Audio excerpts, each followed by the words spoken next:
Good morning. My name is Shadrach Diomo, and I'll be getting a lot of videos sent to me by friends, especially from Yoruba land, talking about the Iboku. It would appear as if the 1966 coup was done primarily by Igbo as an offense to the Yorubas.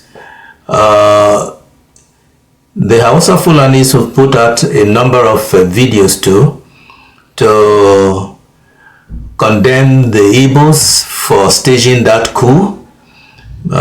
First of all, that coup was not really an Igbo coup. There were Yorubas in there. It's just that the number of people who participated in the coup, how many of them, by the way? That is Chukwuma Kaduna Ozogu, is always labeled as the leader of the coup. We also have Emmanuel Ifajana, Ademoyiga, Owatiegbo, Anufuro, Chris, others were Captain Ben Bullier, Emmanuel Wabosi, and then Ogbona Uji. I also come to find out that somebody like Ganiyo Adeleke, Captain Ganiyo Adeleke, I believe, was also involved. The question that is not being answered in all these videos that I'm getting is why did the coup take place? What was going on in Nigeria then that led to the coup? Well, it's very convenient to forget if you want to blame somebody unnecessarily for what they're doing. The truth of the matter though is the Igbos did not stage a coup just for the fun of it. They staged a coup because there was a fight going on in Western region as at that time, and it was only in Western region, no other place, and it was so bloody, so bloody. We shall supply a number as we talk along, that they were forced by the love of nation and conscience to stage that coup. What was going on in 1964? December 1964, December 12th to be exact, Tafawa Balewa, the so-called Prime Minister of Nigeria then, came to Zik, or went to Zik, to ask him to shut down Parliament, that there was going to be election, general election, on December 30th. And then he also went to Ayo Eswa. Ayo Eswa was the electoral commissioner for Nigeria as at that time, and told him to get the country ready for general election on December 30th. This was December 12th, they said, but some records show that he actually went to these two people on December 18th, 1964. It was immediately clear that Ayo Eswa protested to Tafawa Balewa that 2 weeks for a general election for the country like Nigeria, it was too short. He needs to reconsider. Zik also made the same representation to him, and that he needs to reconsider, that he has to postpone the election because the time for it was too short. Tafawa Balewa did not listen to Zik, didn't listen to Ayo Eswa. Now in the case of Ayo Eswa, he has to purge the voters register of people who have died, people who have moved away to other places who can no longer vote, and people who have come into the voting age or the legal voting age in the country. All that have to be cleaned out and then resurfaced so that it can be used for that election. There are a lot of other things to do, and 2 weeks was just too much. He told Tafawa Balewa that this election will not be fair, and that the way things are, elections have to be fair. Tafawa Balewa did not listen. So he went and did the best he could do. Right from jump, the registration of candidates for different political parties never went well. By the way, there were 3 political parties in the country as at that time. The NNDP, which was Samuel Akintola's party in the Western region, the NNA, I believe, NNA, which is the Tafawa Balewa Northern People's Party, and then OPGA. OPGA at that point, because Chief Obafemi Awolowo and the Action Group, who've been so attacked and reduced, OPGA was now what remained of the Action Group and the NCNC. Okay, so OPGA protested to Zik that the time was too short, election wasn't going to be fair, and Zik protested again to Tafawa Balewa, who has the final say that he needs to do something about the timing of the election. Tafawa Balewa didn't pay anybody attention. Said what he has said, and the election was going to go on nevertheless, no matter who protested. Well, this is not a village in the north. Nigeria is not a village in northern Nigeria. Nigeria is a country that comprises of different ethnic groups and 3 main regions. If a region boycotted the election, it was not an acceptable election. The result will not be acceptable anymore. But that was what Tafawa Balewa refused to consider. Now, questions arising from that Tafawa Balewa action is, the election was also supposed to start around December 1963, so that the whole of 1964 would be used for electioneering in Nigeria. People campaigning, selling their ideas to Nigerians, and then asking them for votes. That's how the one that brought Tafawa Balewa into office, even though it was rigged against the Action Group, that was how it was done. And as at that time, Tafawa Balewa, I don't know if he has, but there was no history of a country that ran its elections within 2 weeks. So the whole idea of running Nigerian election in 1964-65 within 2 weeks was not a part of the history of elections in Nigeria. But election malpractices who've been actually started the foundation of Nigeria. Just as I said, the 1959 election was rigged by James Robertson's government, that is the British government in Nigeria. So Britain rigged the very, very first election in Nigeria. It's difficult to say whether that was the example Tafawa Balewa was following. But if that was the example, he was doing it very, very, very crudely. Right? So that was what happened. Now, election went on. Voting was rigged. Ballot papers burnt. Out of all the candidates that came from NNA, over 78% of them were returned unopposed. For the NNDP,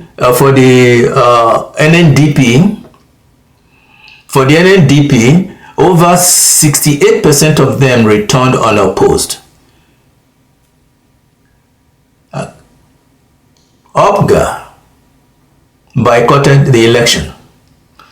So nothing was going to OPGA. Now, if you remember, NNDP, the Akintola party and the Tafawa Balewa party had actually joined. That is, they formed one party but separate parties in name, and conducted this election as one party, as a matter of fact. So whatever benefited the North, because they are now members of the same branches of the same party, more or less, actually also benefited the Akintola branch of the whole thing. The whole thing was a fiasco, to say the least. It was a fiasco. The people weren't happy. Then came this fight.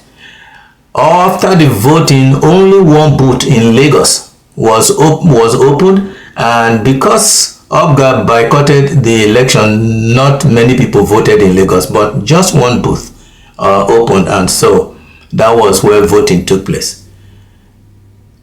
Samuel Akintola gave an order that all the ballot boxes in the state must be sent to Ibadan. Even that one booth that was open in Lagos where some of the OPGA members voted, as the story went, never made it to Ibadan. Ballots were burnt, even in Ibadan and other areas. Ballots were burnt, ballot boxes were thrown away, and that one single one from Lagos never made it to Ibadan. You can now see that the foundation for crisis was already set. That was the genesis for that fight. Okay, that fight metastasized to every part of Yoruba land, every part. It started, by the way, December 1964 and went all across December 1965 till January 15th, 1966, when the Uzogos struck. Now, many questions are coming from there. Why did Tafawa Balewa decide that election has to be 2 weeks in Nigeria? He didn't have any precedence that was guiding his decision. The one that the election that brought him to power was not done in 2 weeks, so his examples are non-existent.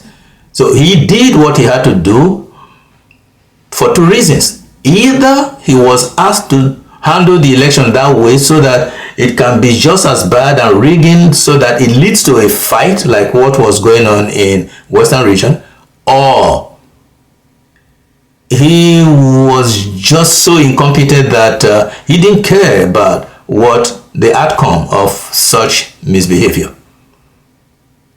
That would be my take. But there was fight everywhere, which was called Operation Wet Hair, in every town in Yoruba land. All for the whole year, 1964 December actually, till that 1966, that fight went on. While that fight was going on, people were dying. Lots of people died. Nobody's talking about the number of Yorubas who died. Nobody. It's so sad. But a lot of people died. Okay? One estimate I saw was 4,000 Yorubas were killed every day. Every single day. That couldn't be accurate because nobody actually went into the streets to count how many Yorubas were dead. Or how many Yorubas died every day. Okay, so it was a rough estimate, a very rough and incorrect estimate. But we shall use it. Let's just take that as our sample, that 4,000 Yorubas died every day. Like I said, that fight metastasized to every city in Yoruba. I saw it everywhere when I went there, the marks. I saw the scars everywhere when I went there in 1973. From Ilesha to Ijeda to Imesili to Oshobo, the scars were there. Okay, so a lot of people died in that area. While this fight was going on, there were certain chances to stop it, but none of that took place. Okay, while this fight was going on, the High Commissioner for Britain was in Nigeria. As a matter of fact, Mr. James Robertson just left Nigeria not too long ago. Queen Elizabeth was in Britain, listened and saw what was happening in Nigeria. They just left Nigeria. They could pride themselves on having created a country called Nigeria and ruled it for years. But when this fight was going on, there was not the indication that they gave a crap about the life of Nigeria or Nigerians. They said nothing. They acted like they saw nothing and did nothing. The High Commissioner was in Nigeria all that time, lived in Lagos, drove the streets to and fro work every day, passed dead Yoruba people in the streets, didn't give any mind to what he was witnessing. He said nothing, did nothing, saw nothing. So was also the American ambassador in Lagos, saw what was happening, got all the report, drove in the streets of Lagos to and fro work every day, saw dead Yorubas in the street, saw everything, all the houses burnt. He said nothing, did nothing, saw nothing. Okay? All that time the fight went on. Only the students came to Tafawa Balewa to plead with him to put the police in the street to stop the fight. Tafawa Balewa didn't listen to them. The other person who tried to influence something there was that lone gunman in Ibadan Broadcasting Corporation House building, who turned out to be Wole Soyinka, as the story goes. Okay, but even then, that did nothing to stop the fight. Okay. Now, the students who've met, no other person put in a word to say we should not have this in our country. The country was about 6 years old as at that point, and already we were seeing the beginning of a war. It should have been proper to stop it one way or the other, but Tafawa Balewa didn't care. Sardauna of Sokoto, who was there, one of the premiers too, didn't care. The story was that Zogu went to him 3 times to plead with him that our country is going the wrong way. This is a direct quote right now. Our country is going the wrong way. They, the politicians, talking to Sardauna of Sokoto, should pull it back 3 times. So it wasn't that Zogu just woke up one day and then pick up gun and say, okay, let's go and shoot people and stop this fight. No. He made 3 attempts with Sardauna of Sokoto, his godfather, by the way. Okay? Sardauna of Sokoto did not pay him any mind, and so he left. The fight never abated, not for one day. From that 1964 December to that 1966 15 January, that fight never abated. Every day it increased. Every day. Okay? While all that was going on, Zik was in Lagos. Zik didn't go anywhere. He saw nothing, said nothing, did nothing. Okay? That was Zik. That also, Ironsi was already chief of staff. He wasn't the prime minister, was a military man, but he had power. Okay? His position gave him a very exclusive privilege that he could go to Tafawa Balewa's office and tell him, sir, this is a young country, 6 years old. The white man just left here and now we are fighting, our people are dying in the street. He needs to do something immediately. If he had gone to Tafawa Balewa and present his case in a matter-of-fact way, Tafawa Balewa would not have found the balls to say no. Ironsi did not do that. What about the Obas the Obas in Yoruba? They did nothing. I have not read anywhere where the Obas held a meeting, came together, went to Tafawa Balewa to say, this fight here must end. That would have been a recognition of the fact that the people dying are their people, right? That never happened. Okay, so the Obas did nothing. The Yoruba Obas watched their own people killed in millions and said nothing, did nothing. Only the students, the probably Lagos and Lagos, Ife and Ibadan made an attempt, at least put in a voice to Tafawa Balewa to stop the fight. He was the only person anybody could talk to. Okay? So, other than those, no one else. So that is that portion of the story. There was a fight going on, very serious fight. Yorubas were dying in thousands every day in most cities of Western region, and the people who could have done something and made a change never even lifted a hand to do anything. They didn't say anything. the American ambassador in Lagos, the British High Commissioner in Lagos, Queen Elizabeth in Britain, Mr. Robertson, James Robertson, who was the Governor General few years ago. Even the police commissioner was in Britain.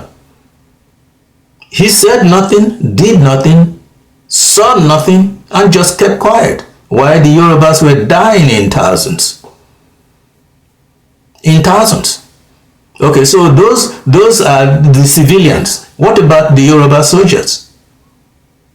The position of GOC, that is Ironsi's position in the government, in the military, would have been given to Samuel Ademologo, Brigadier Samuel Ademologo, if Britain did not give it to Ironsi, because he was the one who contested that position with Ironsi.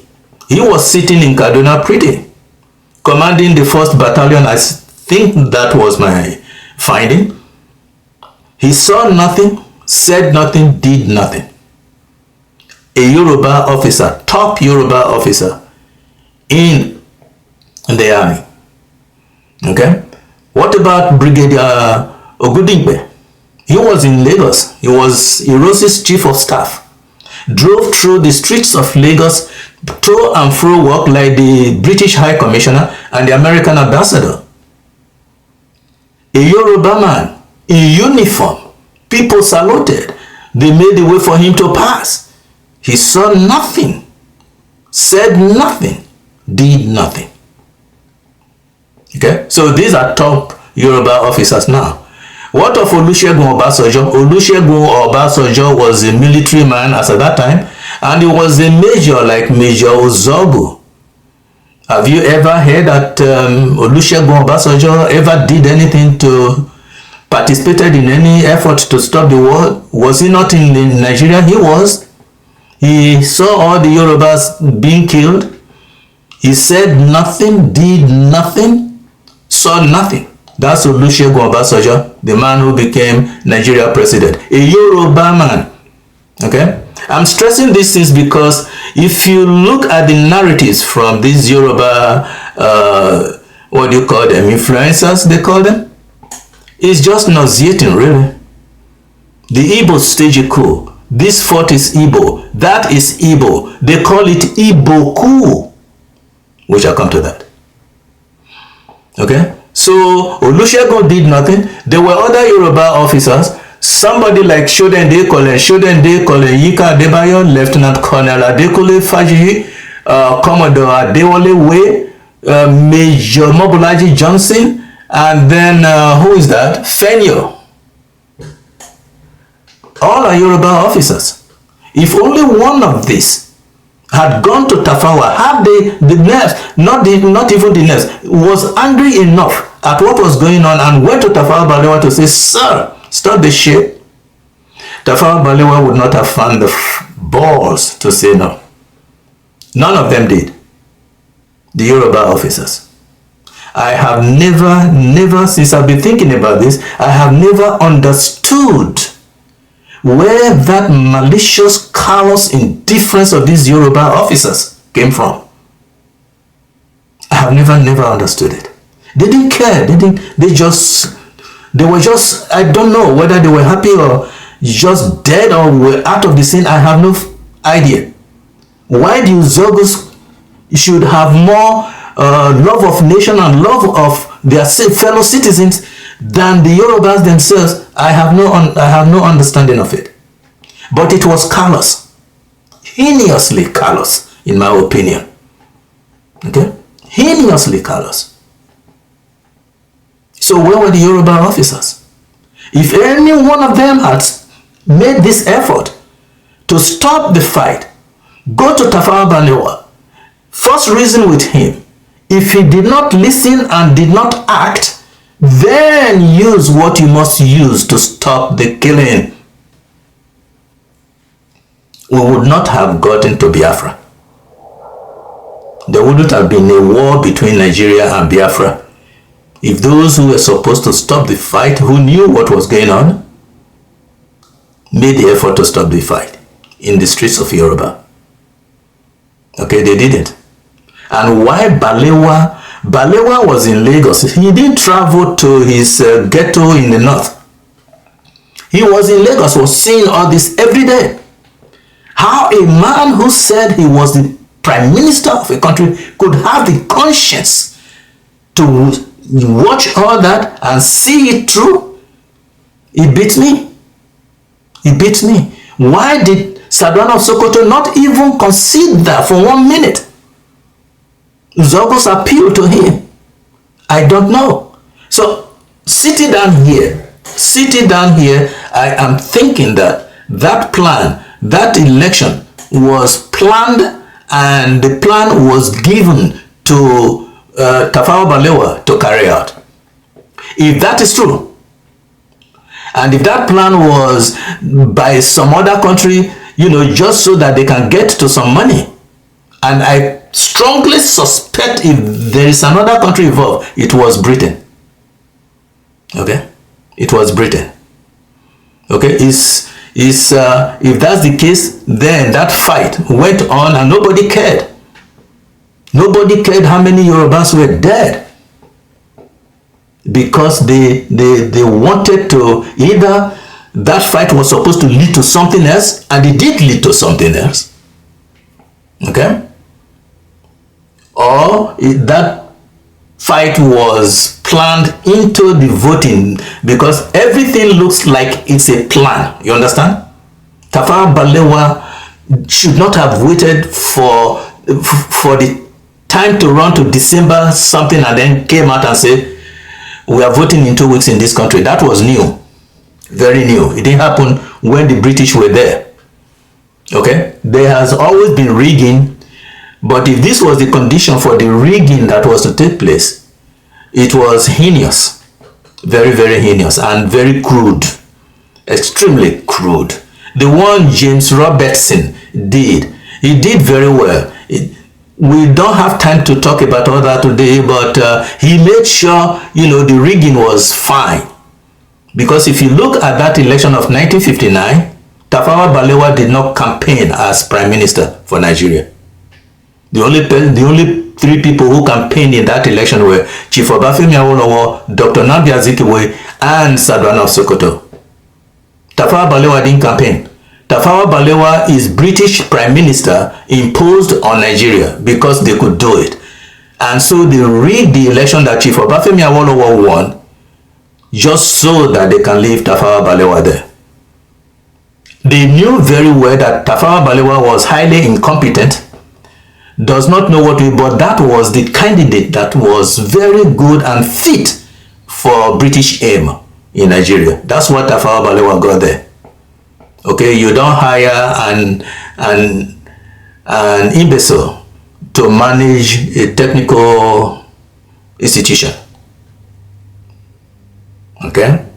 So all these people saw all this happening, did nothing. Especially more painful is the Yoruba officers who could have stopped this inferno and refused to act. The report I saw, as I said 4,000 Yorubas died every single day. If 4,000 Yorubas died every single day, and this fight went on for 395 days, unstopped for break any day, 395 days. So let us take just 9 cities in Yoruba. There were 3 epicenters in this fight in Yoruba land: Lagos, Ibadan, and Ogbomosho, where Samuel Akintola came from. The hatred and the fight, the anger were intense. So 4,000 people, and I have said this is an understatement, is undercounting the number of people who actually died in that Operation Wet Year for that 1 year and 1 month plus. Okay? But let us take that as our sample size. Since we don't have exact number, and nobody actually went into the street to say, somebody documented this as, by estimate, 4,000 every day. So 4,000 times 395 days in a year times 9 cities in Yoruba land. Bear in mind, there were more, everywhere Yoruba was saturated or overwhelmed with this battle. But if we use that number, 14,000 times 395 days times 9 cities, you should come to 14,220,000 Yorubas dead in Operation Wetie. Unless if there is somebody out there who would tell Shadrach the Omo that no Yoruba person died in Operation Wetie. If there's no such a person, then the narratives coming from the Yorubas especially is heinous. It's heinous, it's wicked. If it's true that 14,220,000 Yorubas died in Operation Wetie, with all their demologos and their ambassadors and all the other people, no Yoruba person did anything to stop this. The students cried out. Nobody listened to them. Wole Soyinka went to, that did not affect anything. 14,220,000 Yorubas dead. And the top Yoruba officers in the military were dumb, deaf, and stupid. Didn't give a crap about their own people. Now it took only the Chukwumakaduna Zogos, the Emmanuel Ifajunas, the Ademoyigas, the Owatiegus, the Anuforos, the Captain Ben Bullies, the Emmanuel Owambosi, and Ogbona Oji, and Captain Adeleke. 2 Yorubas among the rest of the people who stopped this fight. The Obas did nothing. Queen Elizabeth and her Britain did nothing.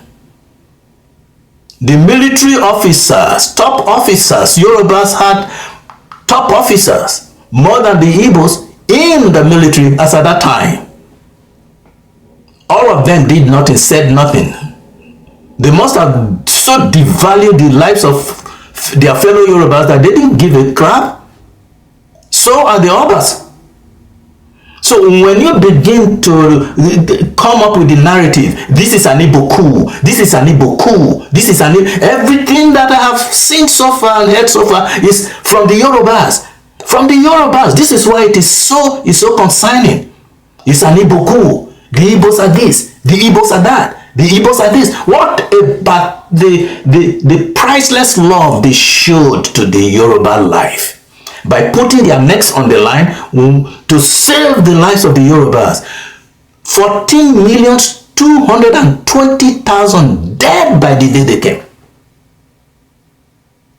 Isn't that something? The narrative is wrong. Yoruba people, that narrative is wrong. You need to stop it. You need to stop it and stop it immediately because it's so grossly wrong. Even God is hearing and listening. The punishment will come in a way you do not understand. Your people did nothing. The Igbos saved them. And that is the crime they have committed against the Yorubas. Hausa Fulanis didn't care. They wanted to waste you, don't you know? They are working for Britain. Britain has every good reason in their books to waste the Yorubas. There is a story about that. We will have time to tell that story. All this ingratitude, the ingratitude of this magnitude is unacceptable, Yoruba people. Totally unacceptable. You owe the Igbos an apology. Public apology. You owe them an apology. And if this is just, coming from trying to earn a daily bread in YouTube and TikTok, don't do it this way. You are condemning your soul as the most ungrateful people on earth. Most ungrateful to the Igbos. Okay? The world we live in today, if really you are interested in building a country, you need people. You can't do without the Igbos. What country would you have? Now, today I just read that America has sent military to Nigeria under the pretext of fighting what? Boko Haram and the rest of them. We don't have military there to do that? Well, perhaps we don't. Okay? We don't have. Perhaps we don't. That military is British military with a unit in Nigeria. Nigeria fits British military. They take orders only from military. All the officers went to Sandmud to be trained. So they owe their allegiance to Britain and not to Nigeria. Otherwise, what was the level of threat there that American soldiers should go there? It's pretense for something else. It's always pretense for something else. Okay? It's always pretense for something else. If the jackass there is not doing anything, not calling the military, not using the military, we're paying them. Not using the military to fight the threats of the country. Is he trying to revenge that Operation Wet here on the Hausa Fulanis? Because the Hausa Fulanis have a hand, direct hand, in trying to, eliminate, if probably just reduce the numbers of the Yorubas. Because, okay? So, all that narrative is very wrong. Omoduduwa, you owe the Igbos a public apology. You need to get closer to the Igbos. They will be better gatekeepers for you than the Hausa Fulanis. The Hausa Fulanis, go take a look at their history. This is not a condemnation of a section of Nigerians. So this is just putting out the truth as the truth should be told. The Hausa Fulanis they have no understanding of the meaning of a country as it relates to the individual, the collective, humanity, and God himself who created the land we call our country. Okay? The Hausa Fulanis don't care. They don't give a shit. They have no understanding at all what it takes to build a nation. Because it is not the constitution or the other garbage they bring out, the Sharia and Islam and Christianity. It is a human being. First you have to reach him where he is. So there is stupidity to go around. So much of it really. Is very annoying. And it is unsafe for Nigeria. Everybody is crying now. There is hunger everywhere. Why should there be hunger everywhere? Nigeria is promoting herself as one of the richest countries in Africa, and yet Nigeria has poorer people and unhappy, hungry people more than Burundi, the country in Africa that they say is poor.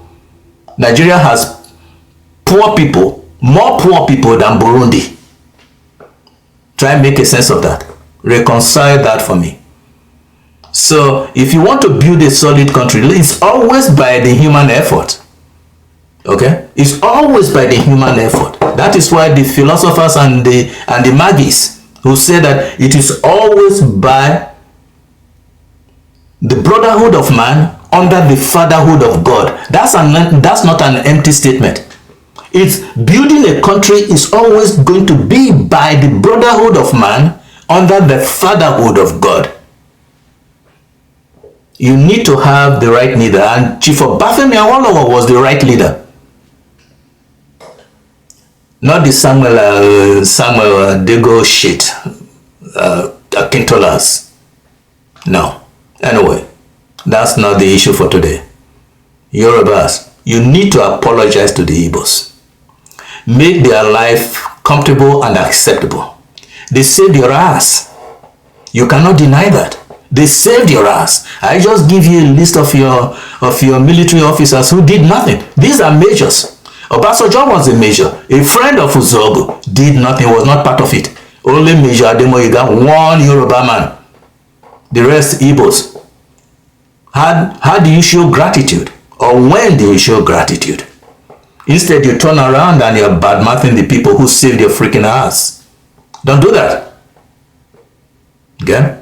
when we talk about this Operation Wet Year again, because it was designed by some people. The action of Tafawa Balewa had a lot of meaning. You need to take a look at that action again. Waiting till December 18 to say now we're going to have the elections, and all the fight that happened. When all the fight was happening, Britain did not say anything. America didn't say anything. But just when the Zogos came and then had to stop the fight, Britain and America were now, poisoning the minds of the Hausa Fulani people to take revenge. They can't just stay there, But if they, so why were they asking them to take revenge, but not stop the fight? So if they did stop the fight and now they are telling them to take revenge, and they did take revenge, that fight was created by them for something else. And you saw this something else when it happened. Because they did take revenge. Okay, another marker you should take note. I'm talking especially to the Yorubas now. Another markers you should take note of is after the Gowons and the Hausa Fulanis had taken their revenge, killing all the Igbo almost all the Igbo officers in Abeokuta and in other places, killing Ironsi. They said they were leaving. They don't want to be part of the country anymore. Guess who told them to stay, that they can't go anywhere? Britain and America. Shouldn't that tell you that that Operation Wet Year was actually staged as a means for something? They used Tafawa Balewa and Sardauna Sokoto, Britain, I'm talking about Britain, used Tafawa Balewa and Sardauna Sokoto as baits in their hooks to get Nigeria from Operation Wet Year to war between Nigeria and Biafra. And you're asking me why?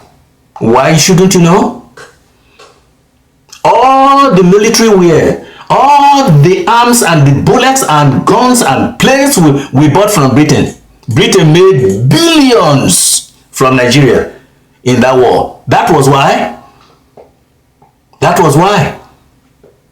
Tafawa Balewa may not know, but for him to be told, no, declare this, on the 12th of December 1964, he knew there was going to be a problem, and all that, rigging that took place, he knew there was going to be a fight. There had been a fight in that Western House before.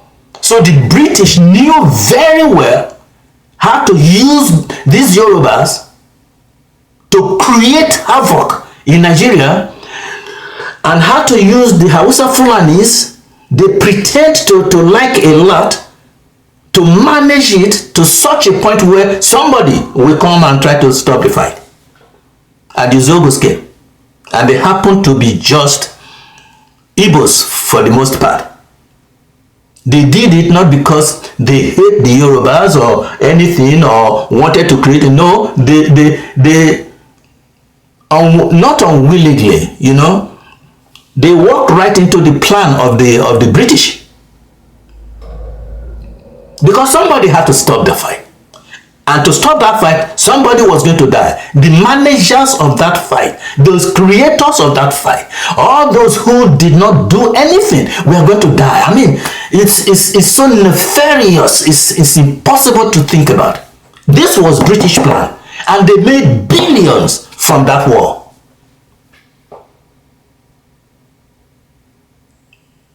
They made billions from that war.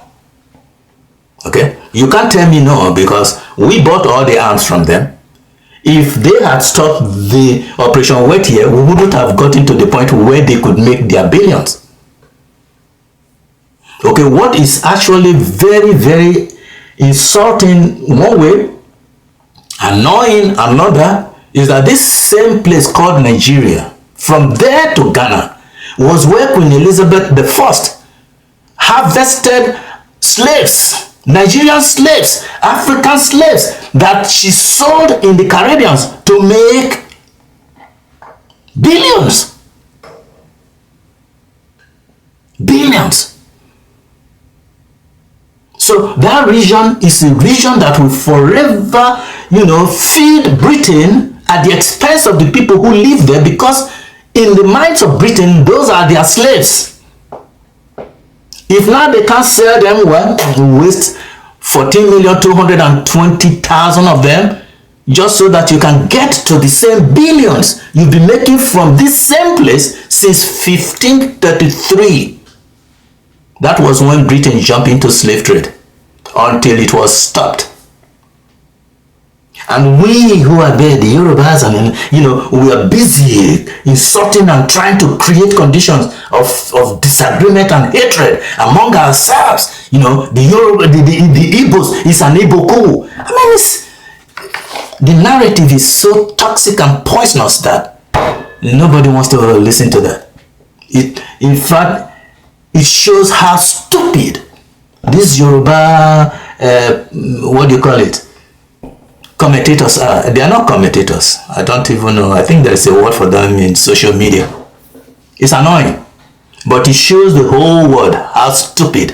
They call us, subhuman species, humanoids. That's what they call us out here. We are humanoids. Okay? And when you see such things, who could say we are not humanoids? Nobody. And when you see that, the powers the Europeans are using to enrich themselves, we Nigerians too, Africans still have that power. Instead of using it for the benefit of humanity and to the glory of the Almighty God, they are using it as poison of their own people. Same power, Britain, white, Russia, China, same power. Nobody's using his organic brain cells to create all these technologies and the rest of the crap they are putting out there. Same power. The same power Africans are using, Nigerians are using to destroy their own people. It's what the white man is using. One person called me from Port Harcourt the other day and said, "Oh, do you know the spiritual controls the physical?" Of course I do know the spiritual controls the physical. But in Nigeria, the spiritual is not controlling the physical for a positive reason. It's for destruction. The white man is not using anything different from what the African has. Okay, same thing. And in America, they are telling you, where their power is coming from. It's like dropping, crumbs here and there for you to follow. But the black man is not following. So we come up again and again and again at this collective stupidity, becoming ungrateful to people who saved your ass. It's unacceptable. Yoruba, you owe the Igbos an apology. Please do it. It will be good. God bless.